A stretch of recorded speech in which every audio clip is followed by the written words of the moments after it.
ingat lagi apa ni nama dia pelakon kita Eman Manan. Dia selalu cakap jaga rezeki, rezeki jaga kau. Jaga rezeki, rezeki jaga kita.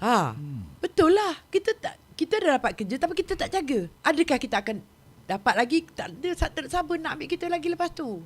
Yelah buat masa ni because you are the most wanted, kan? TV station semua nak you. Berapa lama? Sampai berapa lama? Lama-lama you punya perangai orang fed up. Kan? Kemudian tidak ada sebarang usaha untuk membaiki, menambah baik, menambah nilai kepada apa yang dah ada. Orang akan nampak. Sekali dua kita boleh tipu orang. Lama-lama tak boleh tipu. Dan orang yang paling kita tak boleh tipu adalah diri kita sendiri.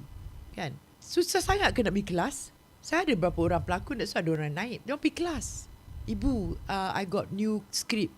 Can I come? Dia share rezeki dengan saya, kan? Tak kedekut. Sebab tu dia boleh berjaya sampai sekarang. Relevant. Sebab dia orang suka. Jaga. Memanglah apa kerja pun susah. Dan tak pula sekarang. Ini adalah zaman sulit, Zaz. Kalau nak dengar ataupun tonton cerita saya, jangan lupa podcast PVRTM.